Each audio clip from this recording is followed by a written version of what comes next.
Hello बच्चों, कैसे हैं आप लोग। आज का टॉपिक है इनवर्स फंक्शन, यानी किसी फलन का प्रतिलोम फलन ज्ञात करना है हमको। तो क्या होता है प्रतिलोम फलन, उसकी डिफिनीशन क्या होती है, उसको ज्ञात करने का तरीका क्या होता है और क्या होती है इनवर्स फंक्शन की प्रॉपर्टीज़। आज की वीडियो में हम इसका पूरा अध्ययन करेंगे। तो सबसे पहले आइए देखते हैं कि इनवर्स फंक्शन क्या होता है। तो देखिए, यदि function such that A to B एक 1/1 फंक्शन है, पहली शर्त क्या होगी। 1/1 फंक्शन अगर हमें कोई दिया गया है, एफ एक फंक्शन है, वो काहे से है, ए से बी में है, मगर वो 1/1 फंक्शन है, तो पहली शर्त यह है कि जिस फंक्शन का आप इनवर्स निकालने जा रहे हो वो फंक्शन सदैव 1/1, हिंदी में कहूँ तो एकैकी आच्छादक होना चाहिए। क्यों होना चाहिए, मैं अभी इसको डिटेल में आपको बता रहा हूँ। तो प्रत्येक y बिलोंग्स टू b, जैसे यहाँ पर देखिए एक सेट ये है a, एक सेट ये है b, और फंक्शन a से b में एक ऑनटू फंक्शन है। तो अगर ऑनटू फंक्शन कोई होता है, 1/1 होता है, एक ही आच्छादक फंक्शन होता है, तो y अगर b में है, y बिलोंग्स टू b, प्रत्येक y के लिए इस सेट a में एक अवयव x ऐसा होगा कि जो fx होगा वो किसके बराबर होगा, y के। ये फंक्शन है, आप जानते हैं 1/1 की डिफिनीशन होती है। ये 1/1 का मतलब, ऑनटू के विषय में अगर बात करते हैं तो ऑनटू फंक्शन किसे कहते हैं। अगर कोई फंक्शन ए से बी में है तो इस बी में एक एलिमेंट y ऐसा होगा जिसके लिए ए में इस प्रकार x मिलना चाहिए कि fx बराबर क्या हो जाए, y, यानी y की प्री इमेज x में जरूर मिले। बात समझ में आ गई ना। तो हम जानते हैं कि जो f इनवर्स x होता है, अब देखिए ये फंक्शन यहाँ से अगर इधर लेते हैं तो ये fx कहलाता है। तो f इनवर्स ये जो होता है ये इसका जस्ट उल्टा होता है, यानी अगर फंक्शन a से b में है तो f इनवर्स सदैव b से a में होता है, और वो इस प्रकार होता है कि f इनवर्स y ये किसके बराबर हो, x के बराबर, f इनवर्स y। अब देखिए, जब हम फंक्शन f इनवर्स बोलते हैं तो इसका मतलब फंक्शन का व्युत्क्रम यानी विलोम हमने लिया। विलोम का मतलब ये हो गया कि अब ये जो y है जो पहले रेंज का काम कर रहा था f में, अब वो किसका काम करेगा, डोमेन का काम करेगा। बात समझ में आ गई है ना। तो f इनवर्स y बराबर क्या होता है, x होता है। इसे हम कहते हैं f का प्रतिलोम फलन, इनवर्स ऑफ फंक्शन। तो यदि कोई फंक्शन y बराबर fx है, या हम कहें fx बराबर y है, तो सुन लीजिए शॉर्टकट में f इनवर्स y बराबर x, ये इस फलन f का प्रतिलोम फलन कहलाता है। अब मैं आपको एक एग्जाम्पल के द्वारा इसे समझाने का प्रयास करता हूँ। तो देखिए ज़रा, एक एग्जाम्पल हम लेते हैं और उससे समझते हैं क्या होता है f इनवर्स। मान लीजिए कोई फंक्शन a से b में है और उसको मैं वेन डायग्राम से आपको दिखा रहा हूँ। मान लीजिए एक सेट ये a है, दूसरा सेट ये b है।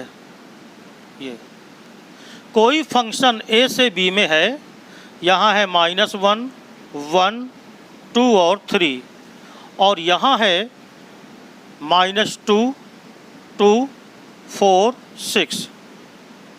1/1 फंक्शन है ये, क्योंकि इसका इन्वर्स देखेंगे तो इसे पहले 1/1 होना चाहिए।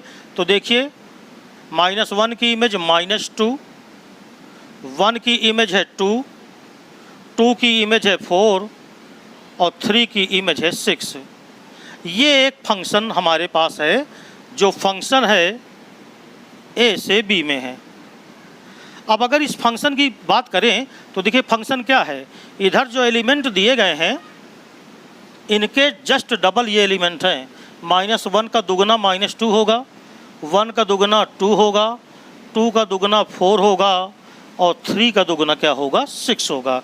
यानी अगर हम ये कहें कि जो फंक्शन है f(x) ये किसके बराबर है, 2x के, ये x होते हैं और ये सब क्या होते हैं, f(x). अब देखिए ज़रा, अगर हमको f इनवर्स चाहिए तो इसी फंक्शन का f इनवर्स जो f होता है अगर वो a से b होता है तो याद रखिएगा इसका इनवर्स फंक्शन वो सदैव होता है b to a। बात समझ में आ गई ना।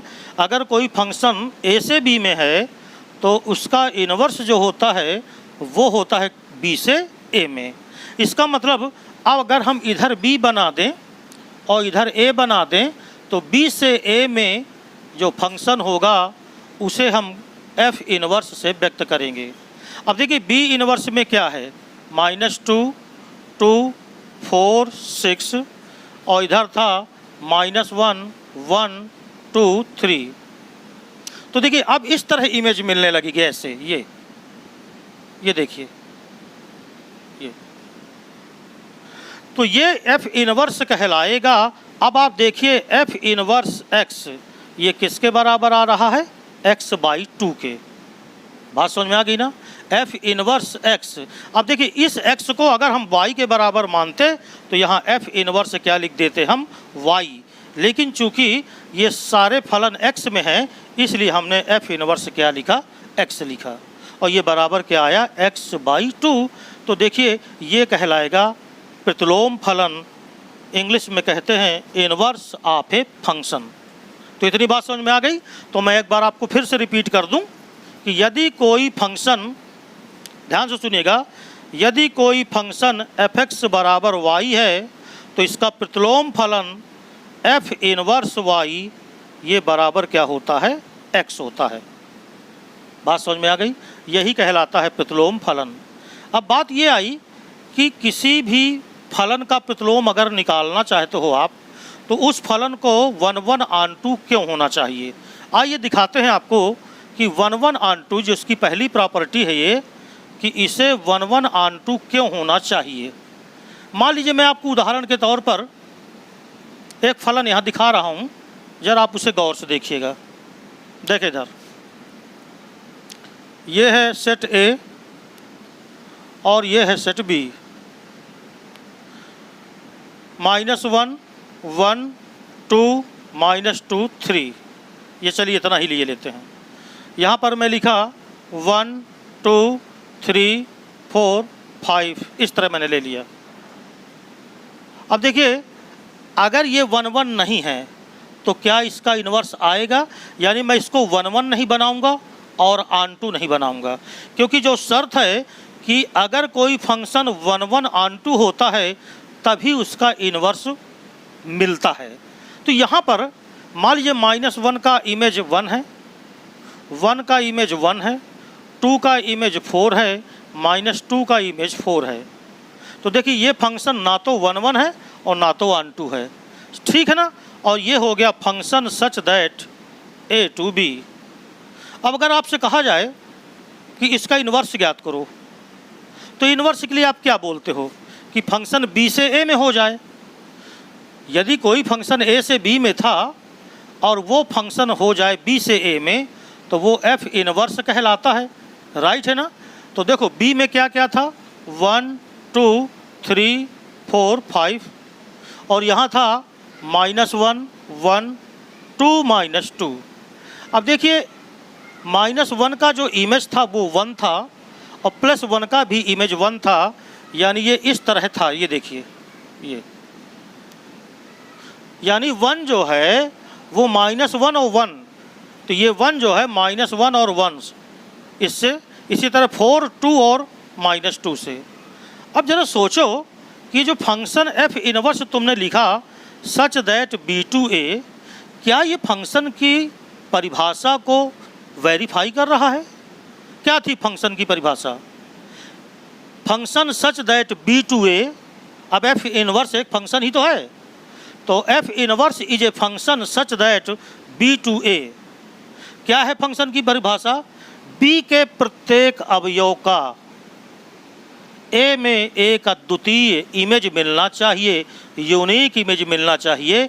तो देखिए यहीं से 1 की इमेज -1 भी मिल गई और 1 की इमेज +1 भी मिल गई, इसका मतलब ये फंक्शन है ही नहीं।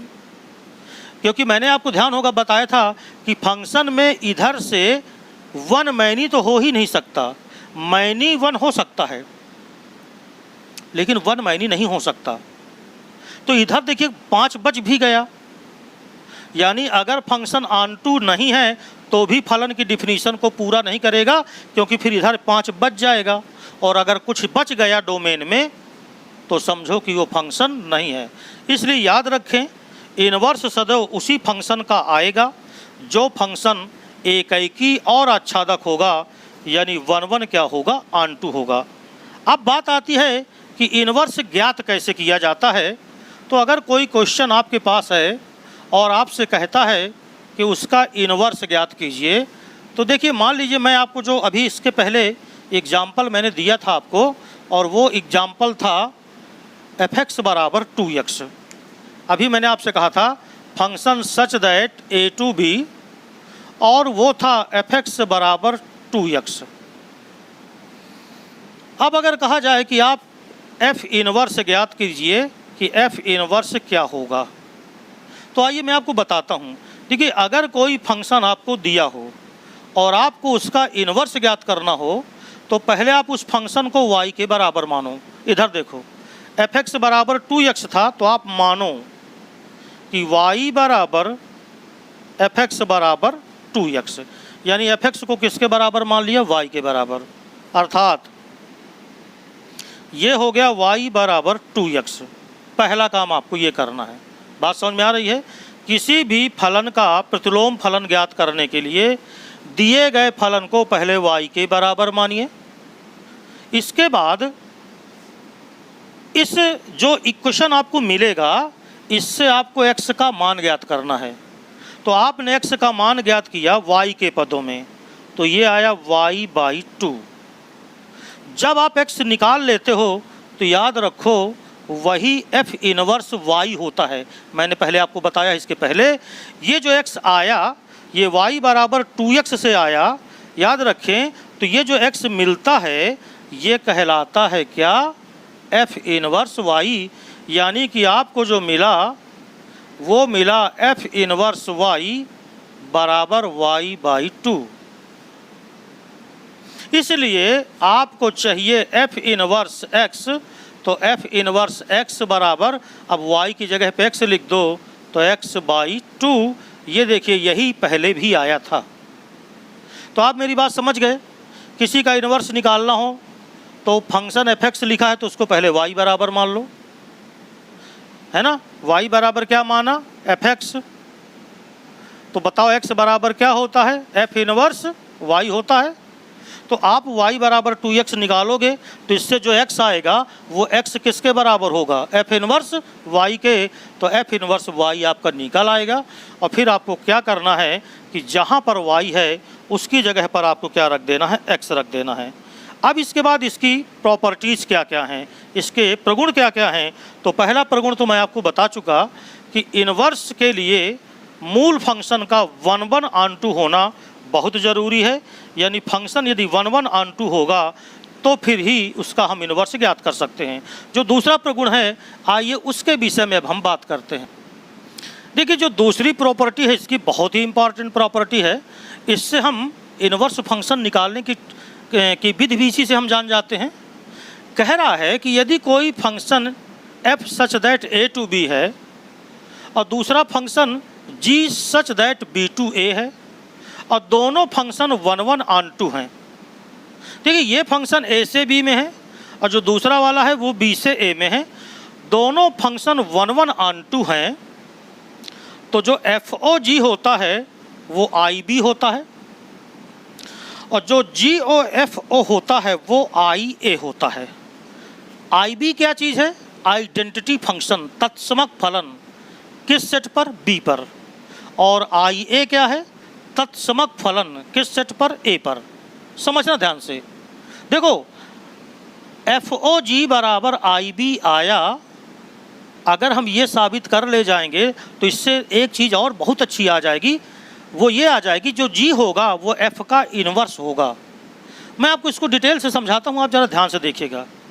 एक फंक्शन है वो ए से बी में है, देखिए ये सेट ए हो गया और दूसरा सेट बी हो गया। एक फंक्शन है वो ए से बी में है, उस फंक्शन को एफ से दिखाया गया।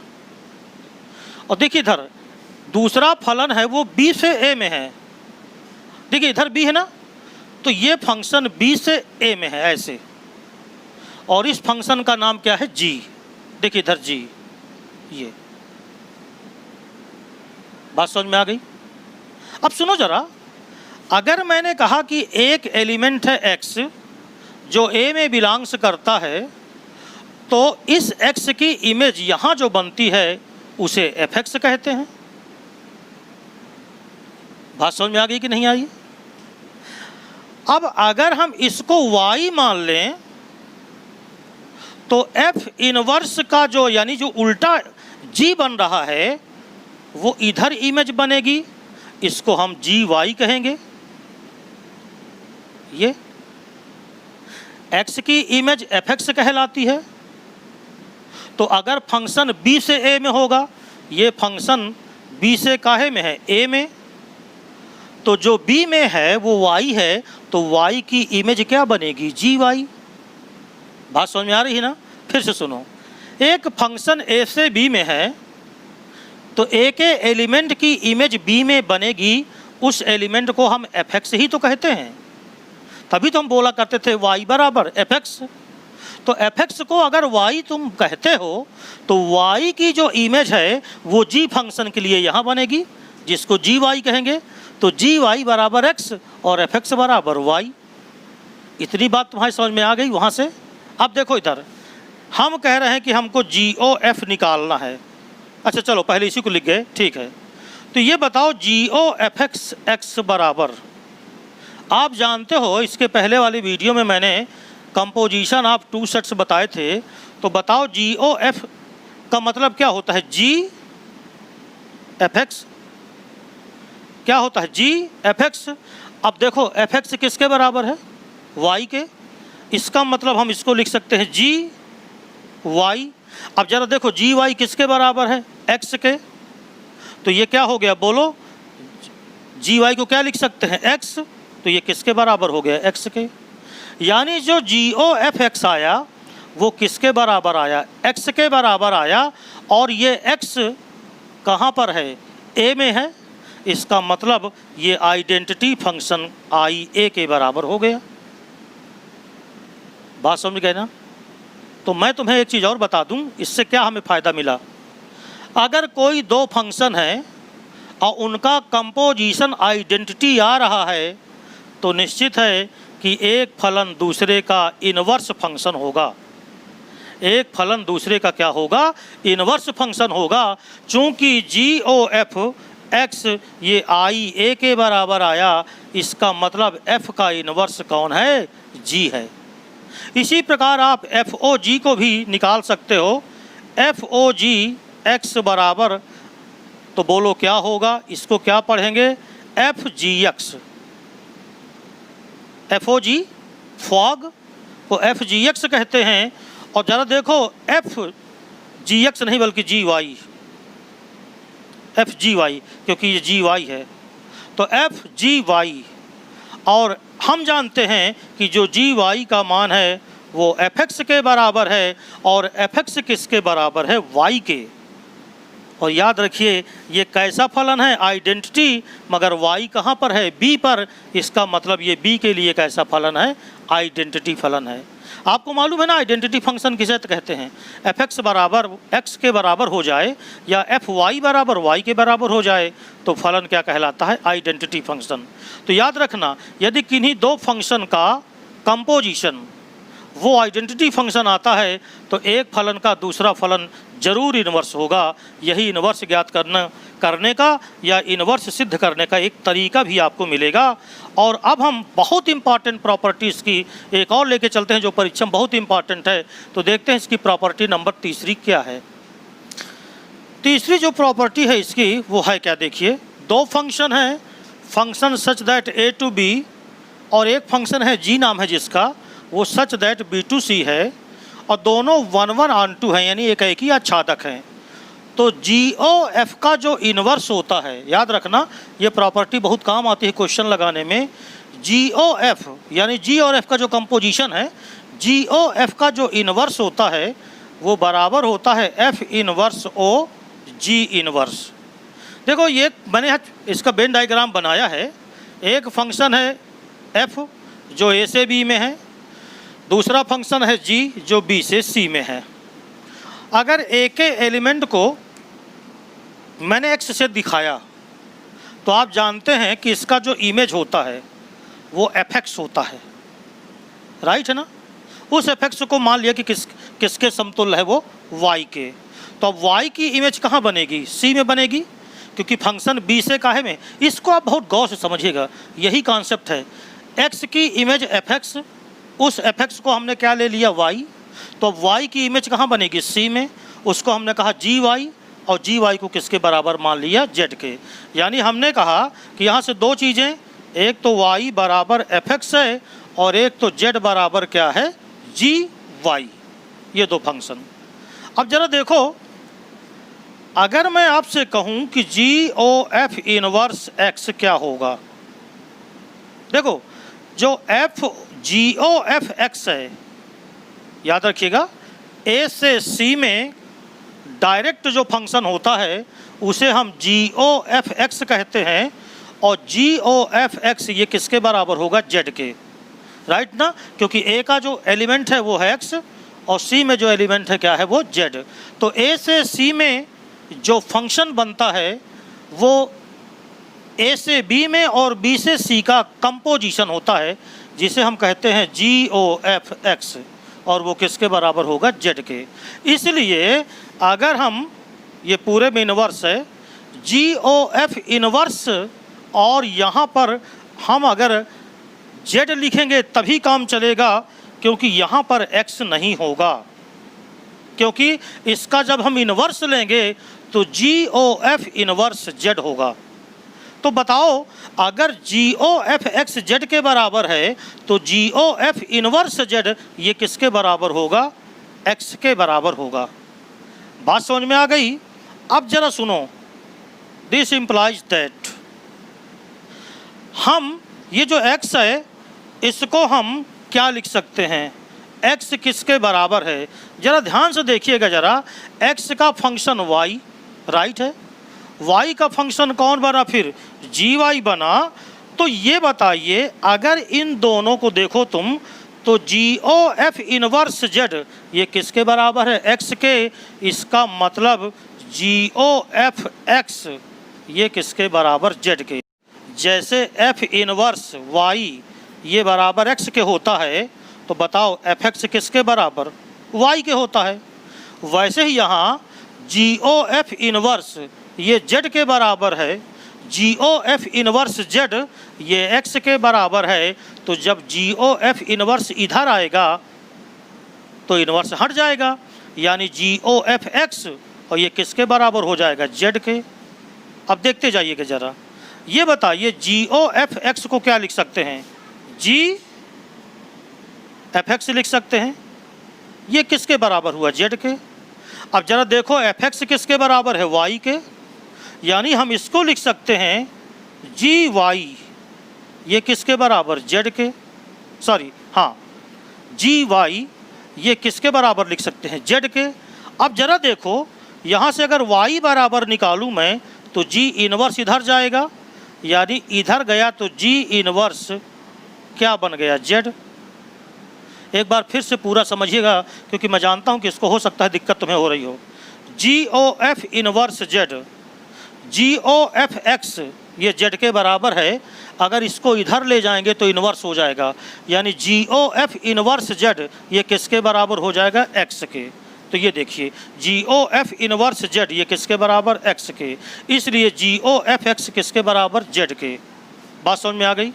इसलिए GFX बराबर z, क्योंकि हम जानते हैं GOF x बराबर होता है GFX, fx किसके बराबर है, y के। ये देखिए, तो gy बराबर z आया, इसलिए अगर y बराबर निकालेंगे तो g इनवर्स z आएगा। बात समझ में आ गई? अच्छा, फिर देखना ज़रा, इधर थोड़ा सा मैं मिटा रहा हूँ, इतना ये है y बराबर g इनवर्स z। अब अगर मैं यहाँ से देखिएगा f इनवर्स y कर दूँ तो इधर करना होगा f inverse g inverse z।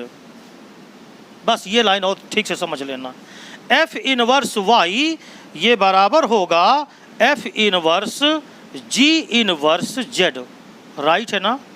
अब ये बताओ f इनवर्स y किसके बराबर होगा? x के। ये देखिए यहाँ से देखो ना, fx बराबर y है तो f इनवर्स y ये किसके बराबर होगा? x के।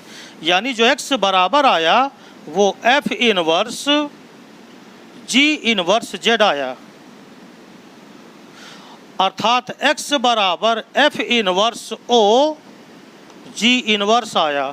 अब यहाँ से देखो ये चीज़ x के बराबर थी और x इसके बराबर आ गई, यानी ये दोनों आपस में क्या होते हैं? बराबर होते हैं। तो इसको आपको बार बार समझना पड़ेगा, क्योंकि थोड़ा सा समझने में इसका कॉन्सेप्ट केवल आपको समझना है। बात समझ में आ गई? और एक इसकी प्रॉपर्टी और है, उसको भी आप गौर से समझ लीजिए। तो चलिए अगली प्रॉपर्टी इसके देखते हैं। देखिए इसकी दो प्रॉपर्टी मैंने यहाँ पर और लिख दी हैं और इसके बाद ये समाप्त हो जाएगा। और इसके बाद मैं आपको इंटरमीडिएट की NCERT की एक्सरसाइज एग्जाम्पल सहित करवाऊँगा। तो जो चीज़ यहाँ पर आपको कम समझ में आई हो प्लीज़ कमेंट ज़रूर कर दिया करिए कि आपको समझ में आता है, क्या समझ में कम आ रहा है। तो मैं जब क्वेश्चन बताऊँगा तो एक बार फिर से इसका डिटेल बता दूँगा। तो कृपया जब वीडियो आपको पसंद आता है तो कमेंट ज़रूर करें, लाइक ज़रूर करें, और अगर किसी ने मेरा चैनल सब्सक्राइब नहीं किया हो तो जल्दी से जल्दी सब्सक्राइब करके नोटिफिकेशन का बटन दबा दीजिए, जिससे जब भी मैं आपको कोई नई वीडियो डालता हूं तो तुरंत आपके पास वो पहुंच जाए, राइट है ना? और अपने दोस्तों को ज़रूर ये शेयर करते जाइएगा।